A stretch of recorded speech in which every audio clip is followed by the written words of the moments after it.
Wow, here we are again, Brother Peter with tidbits from the Word. Are you a friend of Jesus? If He's not in your heart, you're not His friend.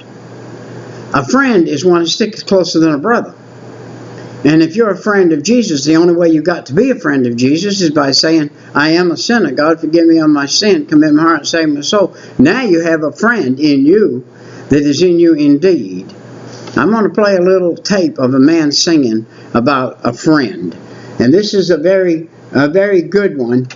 And I have a lot of these little skitty tapes.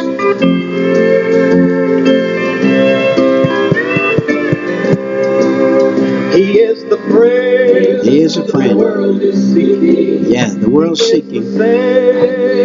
Saving Lord. He's the saving force. He's the love He is the friend that gave Himself on the cross.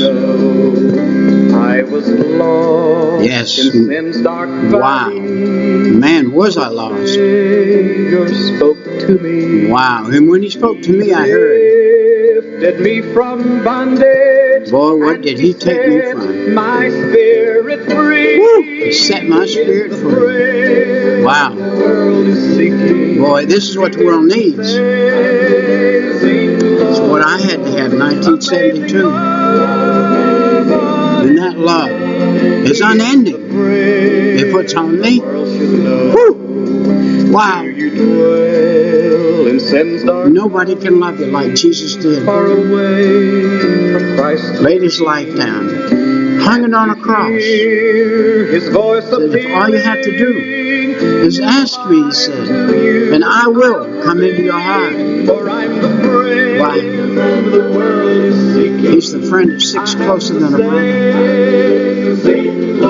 He's the saving force. The one that keeps you out of hell. Wow.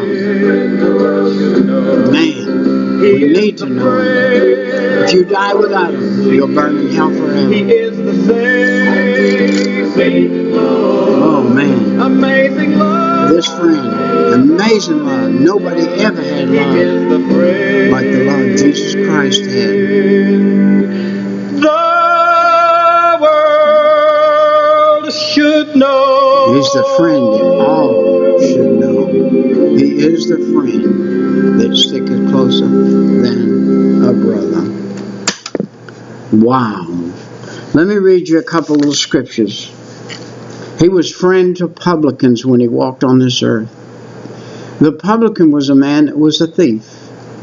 He was a friend. He made Himself a friend to him and said to him, if you'll ask me to forgive you of your sin, come into your heart, I'll save your soul and you won't be a thief anymore. You'll find a new job.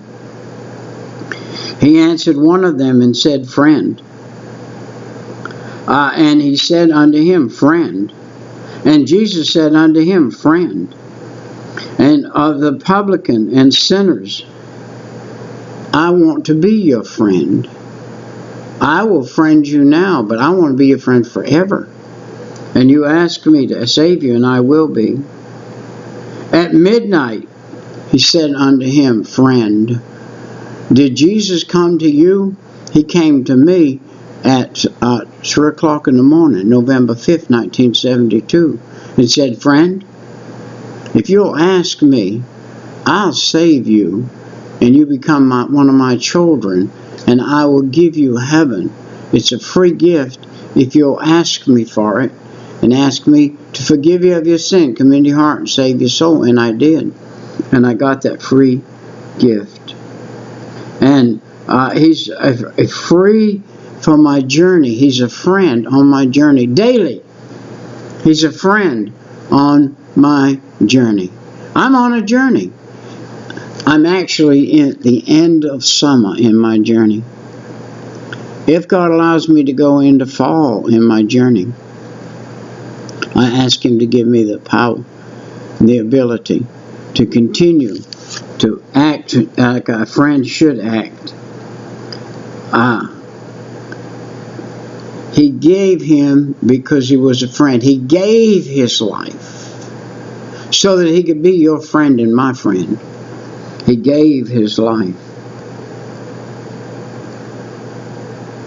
And look at this guy, Lazarus, that Jesus loved. And he says now in John 11:11, Lazarus sleepeth.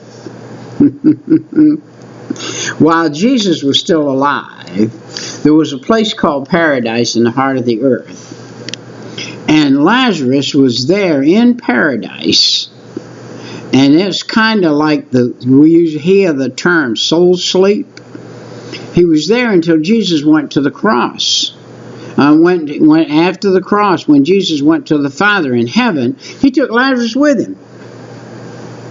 Lazarus was one of the last people into paradise.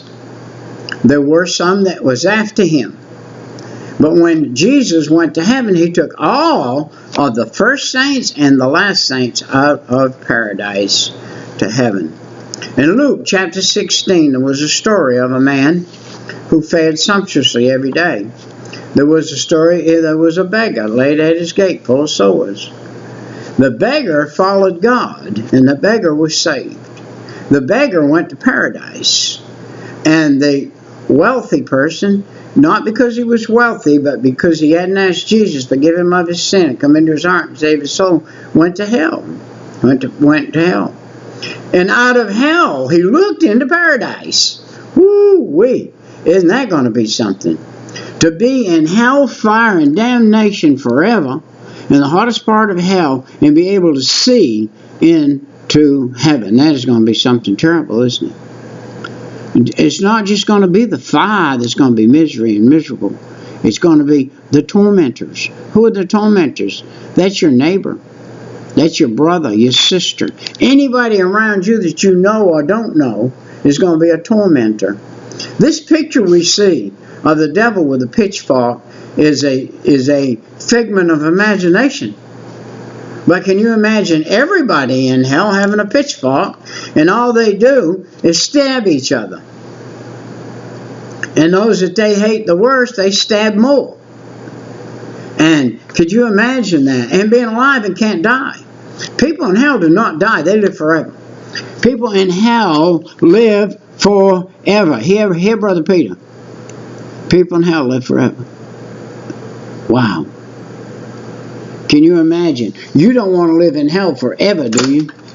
If you don't want to live in hell forever, you need to do something about it. You need to change your way. I believe I got one more on here. I'm going to see if I do. And I think I do. And I'm going to see if I can get it to come up. If not, we'll go on to another thing later on. But right now, I want to tell you, it's so simple. Say, Jesus, I am a sinner. Forgive me of my sin. Come in my heart. Save my soul. And you go to heaven when you die. Wow. I'm going to cut her off right here. We'll see you next time. Bye-bye.